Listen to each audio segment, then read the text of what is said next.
Hi, my name is Ruth, and this is your first part in the Song Pond Beginner Lesson series. In this tutorial, we're going to have a look at an introduction to the piano, starting with posture, and looking at how your hands are used playing the piano, and also a look at the keys and notes on the keyboard. Firstly, with posture. When you're playing the piano, it is important to get the right posture in your body and your hands.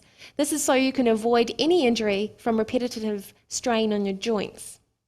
Firstly, you want to keep your back straight and keep your head up straight as you are playing, looking at the music, or you can bend your head down to look at the keys when you need to.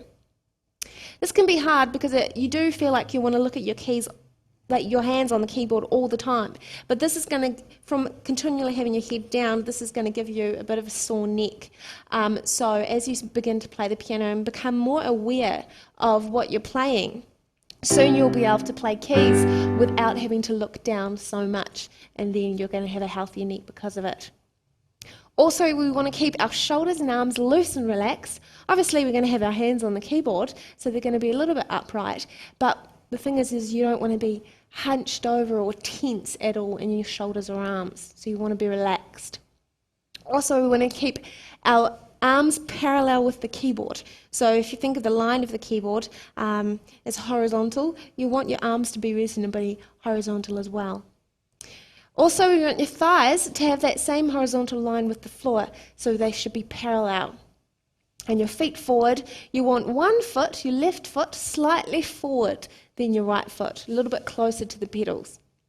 And also we want to make sure the chair is not too close so that you're kind of scrunched over the piano, or too far away and you're kind of reaching and it's a bit out there. So you want to be comfortable in your playing. Right, let's go on to the next part of this lesson. We're going to have a look at your hands. Now we're going to have a look at how the hands are used in playing the piano. If you know how to type or touch type, you know that you need to use a certain finger to press each key on the keyboard. Likewise, when you are playing piano, you will use certain fingers to press specific keys, depending on the hand position. As you start learning the correct fingers to use, it is helpful to think of each of your fingers as having a numerical value. Take your fingers in each hand and assign a number from 1 to 5, starting with your thumb going to your pinky. So with our left hand, we count 1 on the thumb, 2 on the index finger, 3 on your middle finger, 4 on the ring finger, and 5 on your pinky. It's the same order with our right hand. So 1, 2, 3, 4, 5. This is so that when you work through the lessons, you'll need to know which number corresponds to which finger. So when I ask you to play a key with right hand 2, you'll know that you're being asked to play with the index finger of your right hand. Let's go on from here and have a look at the keys on the keyboard. Now we've come to the last part of this tutorial. It's been a nice little short one. We're going to have a look at the piano keyboard. A standard piano has 88 keys, 52 white, and 36 black. So you'll find that most acoustic pianos have this. Keyboards do range in size, but anyway, do check if your piano has the 88 keys, if you like. Its range is a little over 7 octaves. One octave is made up of 12 keys in total.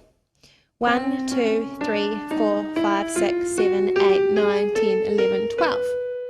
And so this is 7 white keys and 5 black keys.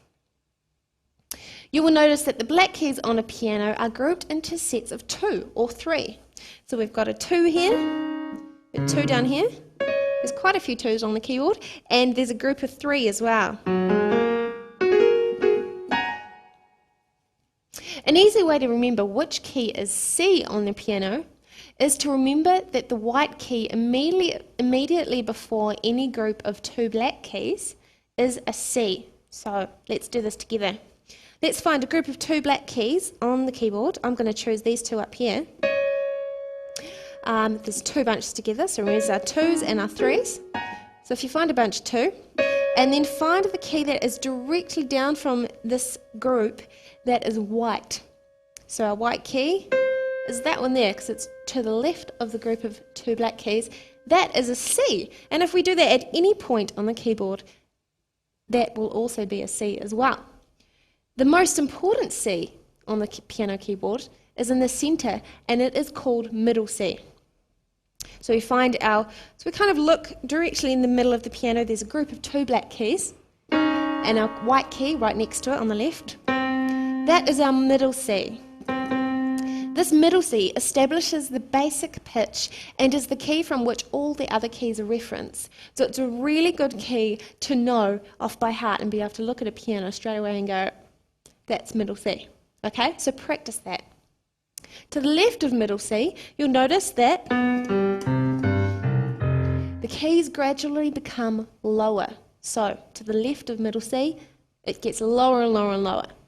To the right of middle C, it gets higher. And so on up the keyboard.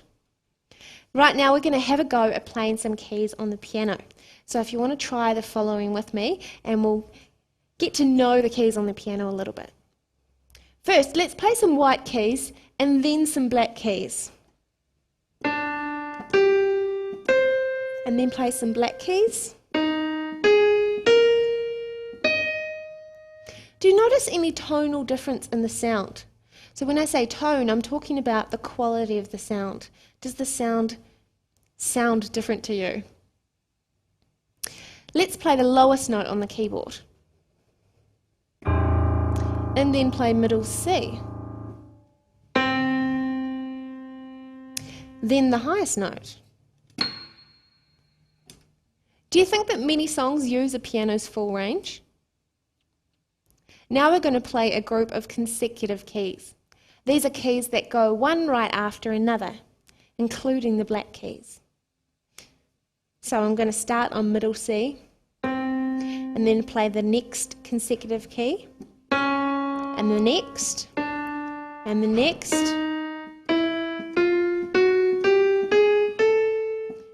Can you hear the progression in pitch? Okay. Now it's time for you to have a little bit of a play around with the keys on the piano. Try and find all the C's that I've pointed out to you. Remember, that's below the group of 2 black keys. And then once you've done that, I think you're safe to go on to the next lesson in the Song Pond Beginner Lessons tutorial series.